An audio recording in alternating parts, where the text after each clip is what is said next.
Welcome into a brand new edition of ACC Baseball Etc, part of the D1 Baseball Podcast Network. The preseason is winding down. We only have so many of these preseasoning conversations with head coaches across the ACC left, but we're excited for today's. I'm Daron Vaught. Bradley Smart is here as well. And the only guy we could talk to this preseason who was in Omaha during the College World Series at the conclusion of last season, Coach Dan McDonnell of Louisville is with us. Coach Mac, great to see you. As always, seeing your face this time of year means that we're almost ready to start playing games. I'm excited for that. Obviously Omaha's the goal every year for you and your group, Coach, but like what does Omaha last year do for this year, like at this stage of the season? Do you use it at all in the preseason? Well, yes, you know, there's so much turnover, right, with the roster and everything. But you felt like, okay, there was a special culture we had last year. And we want to take that momentum, take all the reasons why, let's say we got over the hump or we got back to the big table, as I like to say it, and let's build off of that. So you hope the leadership of the Zion Roses, the Wyatt Daniel Levitts, the Peter Michaels, the Alex Aliceas, who had been here a couple years. So when we had fallen a little short, what were we missing? What was different last year? And let's keep those ingredients and that special sauce. No guarantee, but let's keep that standard, commandments, championship reps, all the things that kind of came together last year, and let's carry that over into this year.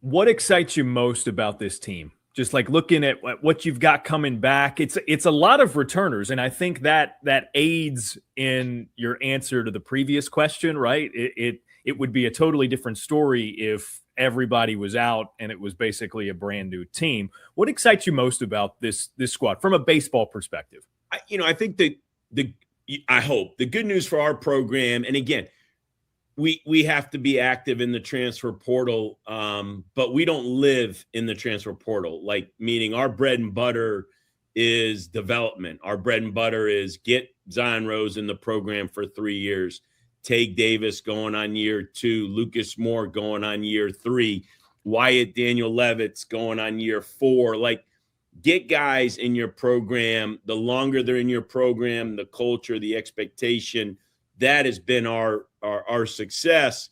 Now use the transfer portal, to plug some holes and some pieces. And we got a Jake Bean as can help our weekend rotation like Peter Michael did last year. So I'm confident that, because there's always turnover, but ours maybe not as much as other programs. But what I'm most excited about is the offense is getting a ton of love, and I feel like we'll be very offensive because of Rose, Alicea, Moore, Tage Davis, Byram Hott, several returners. But I'm probably most excited about the pitching staff because it's I say a little under the radar.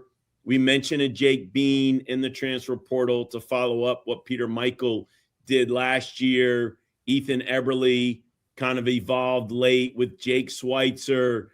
But I'm like so excited about the names people aren't familiar with. And again, the bread and butter of our program, the longer in the program and the development piece. And so we want these guys to become household names like an Aaron England, a Jack Brown, a Kaysen Murphy.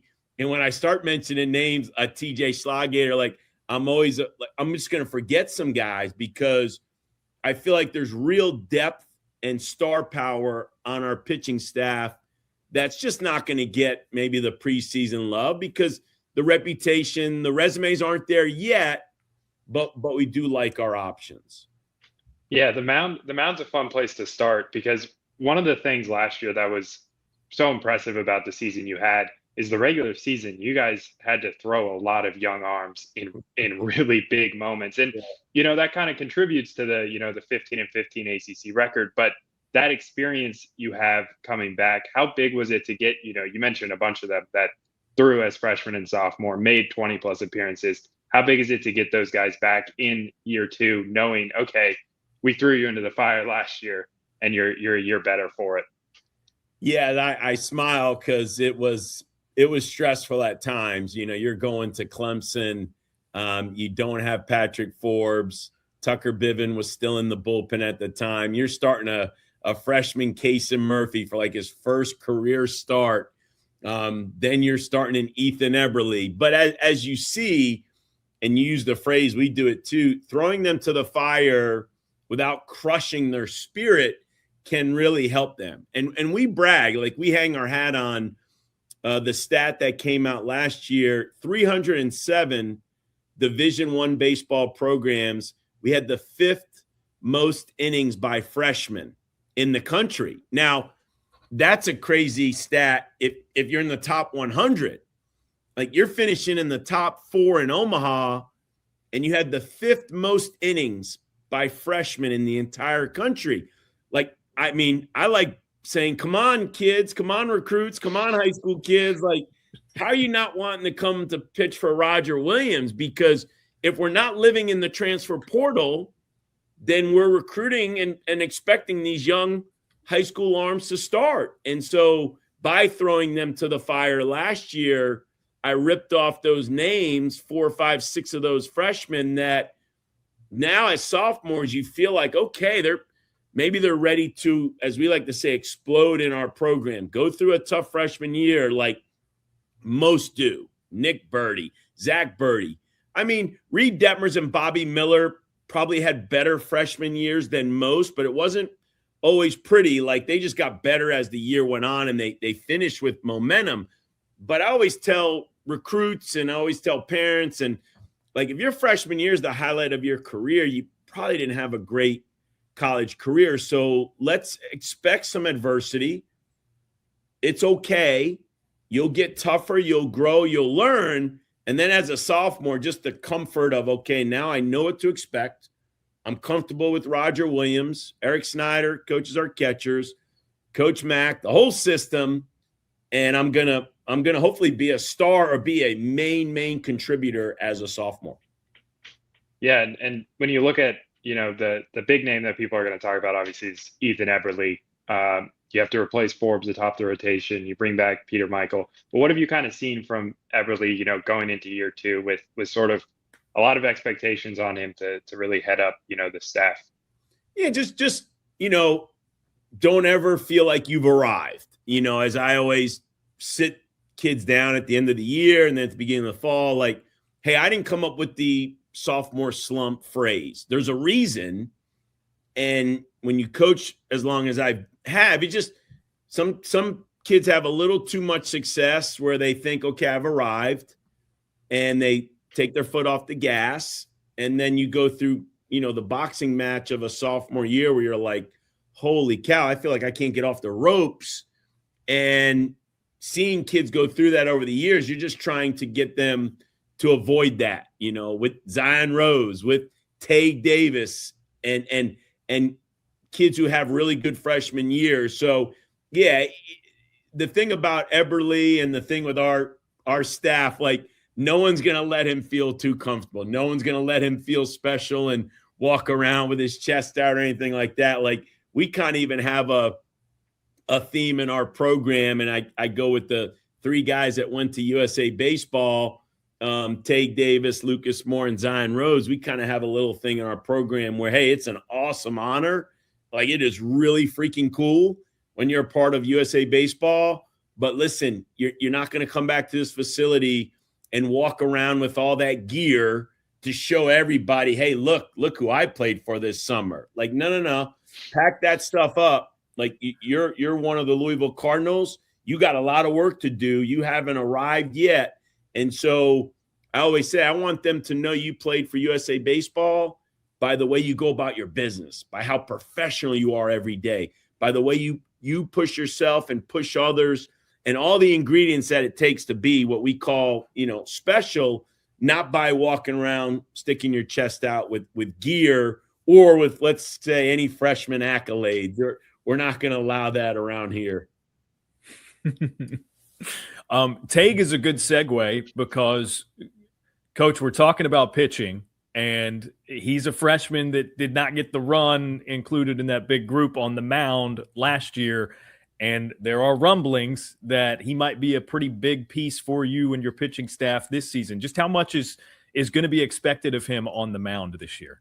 Yeah, those are legitimate rumblings because of just the star power he has. And when you say that, it's the exact opposite of, the ego and the expectation. And what made Tague such a special player was he was just himself, no entitlement. And I want to help this team win. And he had a really good freshman year, but he went through, like a lot of freshmen, he went through some tough stretches. And even going to USA Baseball, throwing a couple innings there, not great, but not afraid to, hey, give me the ball. We felt like, okay, as we talk about the comfort of being a sophomore, how much better can he be on the mound when we were expecting a lot out of him as a freshman at first base and being a power left-handed bat? You just saw the comfort there. You saw the confidence grow this fall. And when you're left-handed, 90-plus, with his makeup, personality, I mean, he's got a great baseball personality. Like even to the point where it kind of stresses me out a little bit as a coach sometimes, because I told this story last year, in some of the most pressure-filled moments when we're making a pitching change, the bases are loaded, and I look out on the field, and my infielders always seem to huddle when we do make some of these changes. Like, he's flicking Kamayu's ear from like behind the corner. And there's a part of you that's like, hey, get ready. And then there's a realization like, man, this kid's just having fun. Like, there's something to be said about that, not making this more than it is. It's a game. You got to have that balance. You got to be relaxed. You got to breathe. You got to have fun. And if you watch us, for an extended period of time, as I might say, if you watch us for a weekend series, you might leave. Yeah, it's easy to say Zion looks like the best player on the field, and he is one of them. I think you would leave and say Alisea, because he's the shortstop, and he probably he has a chance to make more plays defensively, and then the offense, and then the base running. You might go, man, that Alisea kid might be the best player on the field. But Tague Davis, you would say after a weekend series, and he might hit one off the scoreboard and do all those things, you might go, he looks to have the most fun of any, like, man, that kid is just having fun. And that's something special about him, where that demeanor, take it to the mound. The one thing about position players, sometimes they don't make it more than it is. They just, hey, give me the ball and let me throw it in there. And he has a chance to get some big outs for us in really any type of role this spring. I remember coaching against Todd Helton, and, reliever, and then, hey, we want you to start, and then it's like a complete game. Like, he just has that kind of ability. You feel like you can almost throw him in any role. Hey, we need you to start this game, or we need you to close, and all right, just give me the ball. And yes, Brendan McKay light, but maybe not pitching as much as Brendan did. For sure. Yeah, Tague, just a special player. And obviously you guys have the track record of two-way success. But one thing that was interesting with, Forbes last year was, okay, we're just going to have you pitch. And obviously we saw the results there. And I know a name, Jack Brown, is one of those where it's like, okay, we just want you to pitch. Can you talk about that sort of decision and sort of what you've seen out of him? Obviously 40 plus innings as a freshman, and the potential certainly there. Yeah. And like Tucker Biven kind of gets thrown into that. So the Patrick Forbes, Tucker Biven, Jack Brown kids, when you watch them in the fall, you go, man, they look comfortable in the batter's box. They got a good swing. I mean, I think Patrick Forbes might have had over 100 at bats his freshman year. He was hitting like 4th, 5th as a freshman in our lineup. Like, it was a real power bat. And you get to a point in their career, because Patrick was doing both, the lat strain, HBP breaks his hand. I'm like, oh gosh, this is not good. Tucker Biven, saw the writing on the wall. A lot of the kids, Jake Schweitzer. Jake Schweitzer was a two-way player in the fall. And they go, you know what? It's just too much wear and tear. It's so many swings.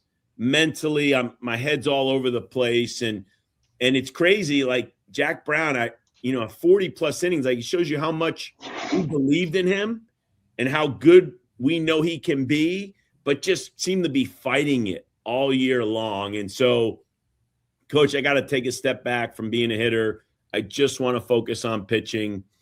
I always say, hey, it's good that you come to that. It's got to be your decision. I might need you as an emergency at bat. But, yes, that's one of those sophomores that we feel like Kaysen Murphy and Aaron England and those names, maybe Jake Greger, Jack Brown wouldn't surprise me at the least if that's a real household name after this spring. Coach, do you have a working version of rotation, bullpen, like hyper defined roles in the pitching staff? Like what would, if it was a 100% progress bar, like what percentage would you be at? Oh gosh. I don't know. Is it 50%? Is it 75%? I'd like Coach Williams to maybe answer that. I spoke Friday night at the leadoff banquet, and as I said earlier, I'm probably most excited about the pitching staff because of the depth and the options that we have. And because like a lot of kids, many of them struggled at some form. They want to be more consistent. They want to get outs. I bragged about Cade McClure the other night. He's on our All-American wall. He started every Tuesday midweek game. We didn't lose a game in midweek baseball. It's my 1 year in college baseball where 14 weeks, we did not lose a midweek game. Part of that was because we had a horse throwing every Tuesday. And so as Friday night becomes kind of the sexy goal of so many pitchers, it's like, guys, every game matters, like every game. And so it's not about being the Friday night starter. We got about 4 games a week. Who's going to get us out of the gate in those 4 games? We feel like, I think in the first, 3 weekends or so, we have depth to double up. If you're not comfortable with pitch counts, you don't want to overextend guys too early. I think one of Coach Williams' great reputations is maintaining health throughout the year, but I think you don't go to Omaha 6 times or you don't go to 10 super regionals if you don't pitch well in the postseason. And so Roger Williams, with the ability to have guys strong as the year winds down, you get to the postseason, I think that early in the season, we don't need to overextend guys. So I feel like we can double up with starters for the first few weekends. We got plenty of options.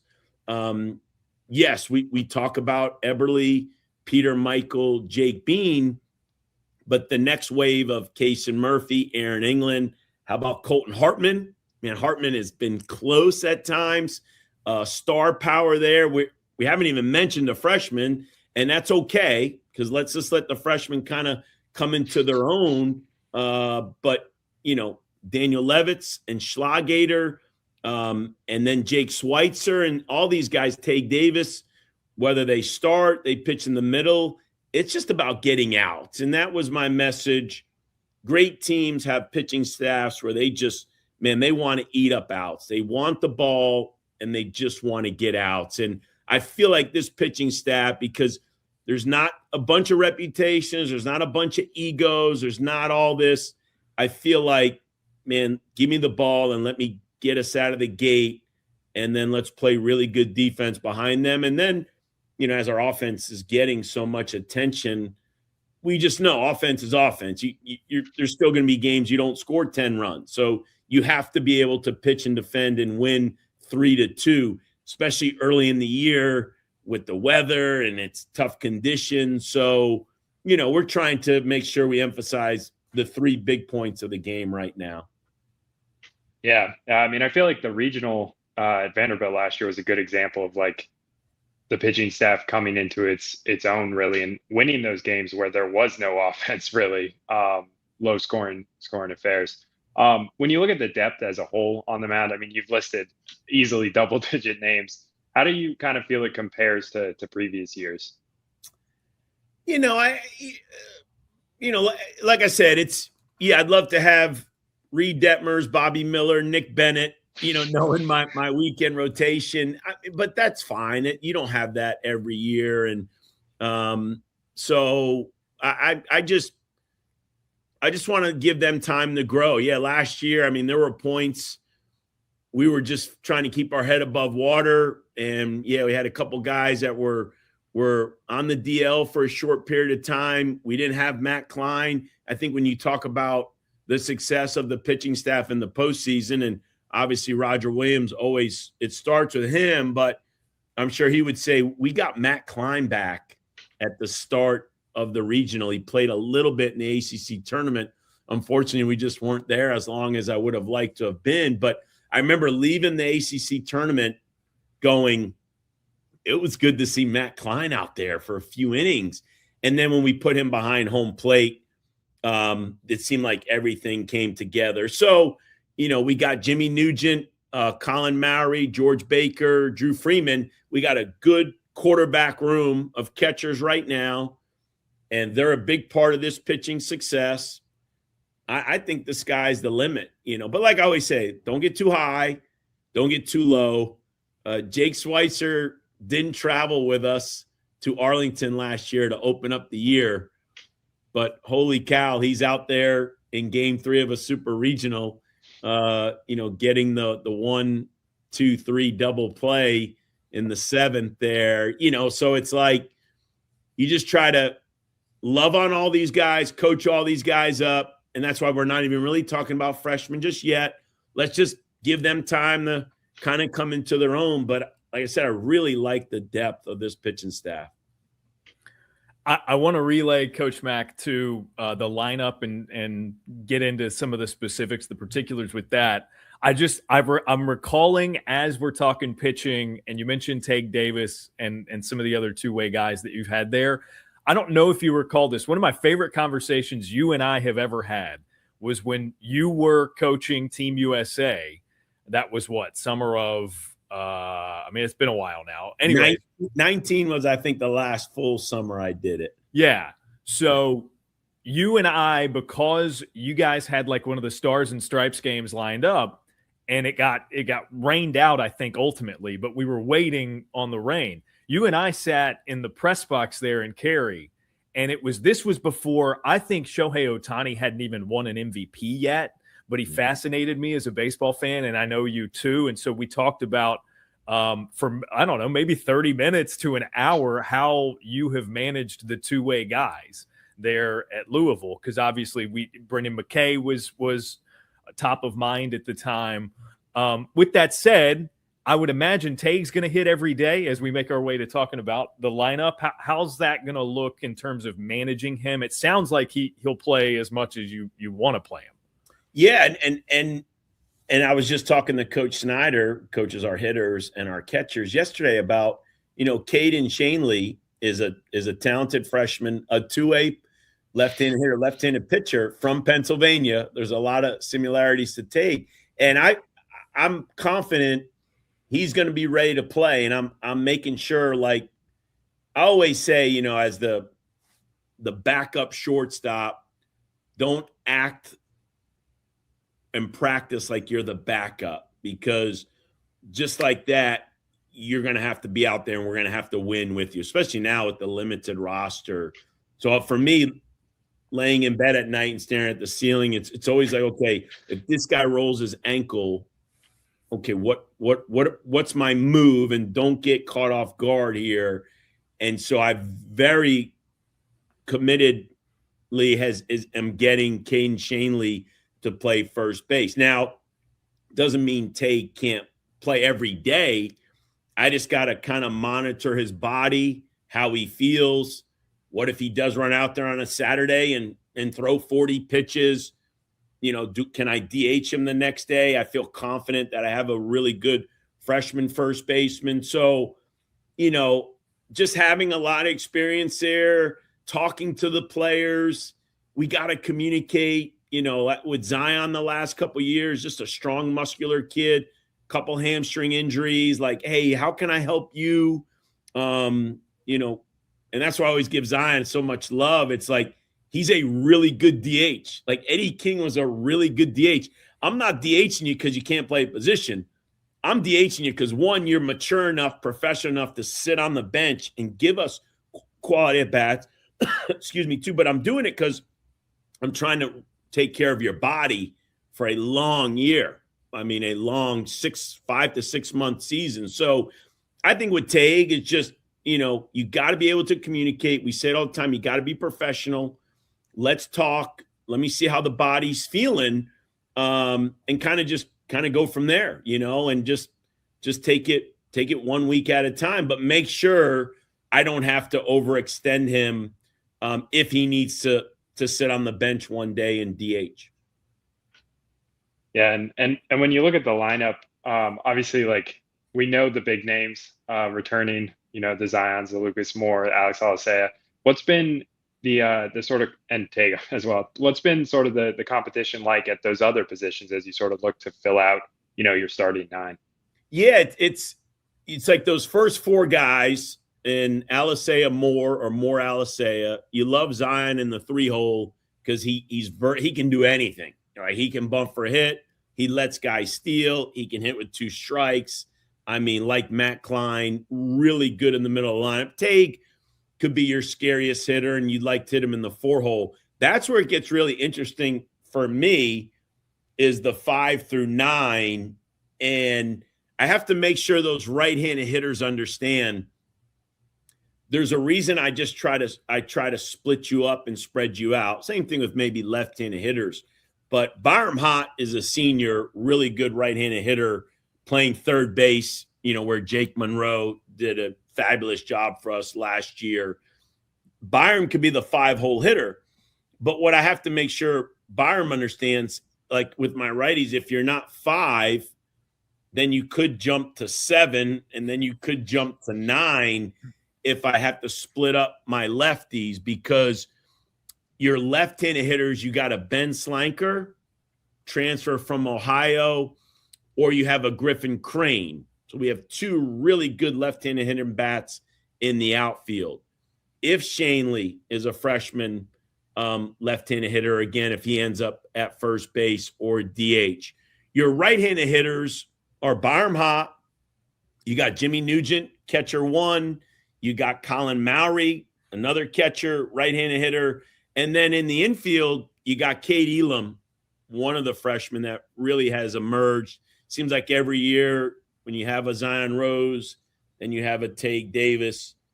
Cade Elam, not to put that kind of pressure on him, but he's earned it just with his professionalism. That's a physical right-handed bat to go along with, like, an A.J. Martin is a senior transfer in there. So I really like our options. Jax Heisel's a switch-hitting, physical infield, outfield hitter. And so 5 through 9 is really interesting. And I just got to make sure those guys understand. Like I said it the other night, there were times last year in the postseason I had Zion hitting 7th. And it was only because obviously we had a lot of talent with Monroe and Klein and King, but like I was hitting him 7th to protect Tague Davis at 6. So there can be no ego or entitlement. I would hope you're happy as heck to see your name in our lineup, because let's be honest, the best lineups, the scariest lineups are your 6 through 9. Like, line where you just don't let the pitching coach have a breath. Like, oh, this guy's in the 7-hole. And that last year when you faced us at times, Tague Davis was in the 7-hole. Can you imagine last year Zion Rose walking to the plate in the 7th spot? Like, you're going, holy cow. Like, when do I get a breather? And that's what I think Coach Snyder and Coach Vrabel have always done a great job man, we have what we like to call a scary lineup. Yeah, that's a great summation. My last thing for you, Coach, I joke here on this is obviously the ACC show on the D1 Baseball Podcast Network. I joke about starting the Coach Mac Book Club one day because I love your choices for your guys. Typically, something to read or like something that has a theme or a mantra to it coming into every season. Is there anything specific that you would describe as like the theme or the motto for this year's club? Yeah, well, for us, it's the gold standard. Coach K getting involved with USA basketball, and where we had kind of lost our grip on world dominance, and we had invented the game of basketball, yet we had other countries had passed us by. So it's a fascinating book. And it's kind of a 3-year, structure, which is so cool, I think, for like a college coach with a program.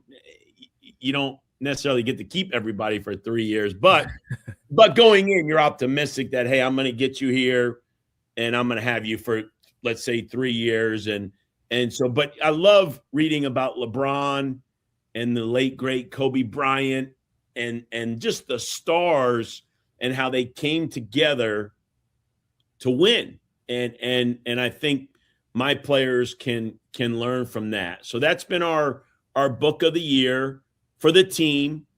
And then some personal books. My wife spoke at the leadoff banquet the other night. Her book was Good Energy.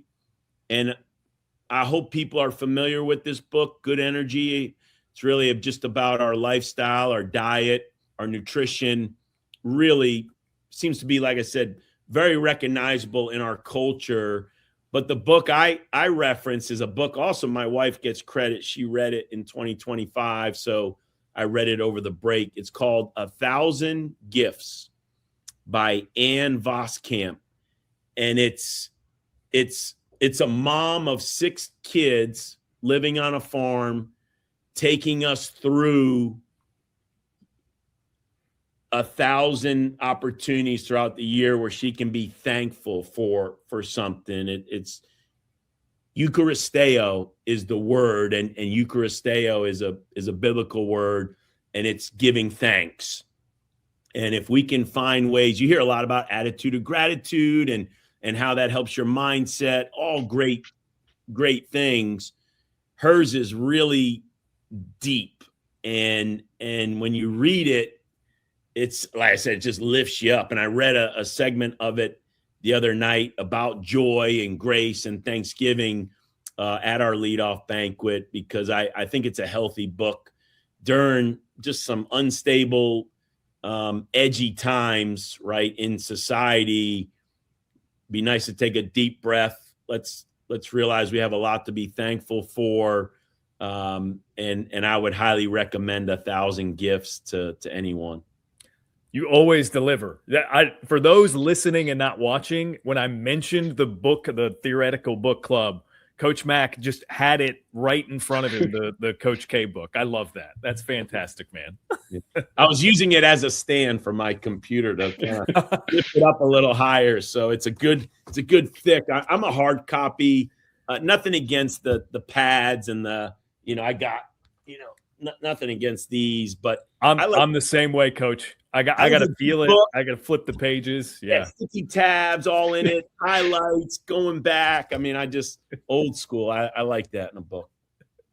Yeah, that's a well-loved copy right there. That's right. No doubt. Well, Coach Mac, we appreciate the time as always. We're so excited for the season to get rolling.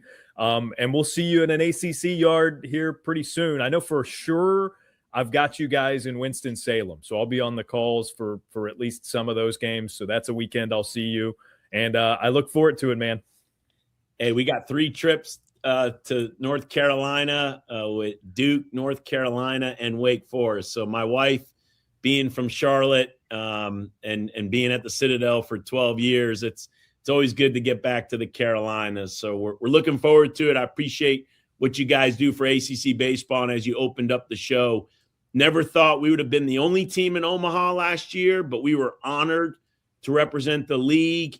And, man, as you've seen the last couple of years, our league, I think we were the 10 seed in the ACC tournament, finished in the top 4 in the country. So, man, our league is no joke and very optimistic about so many of the teams in the ACC.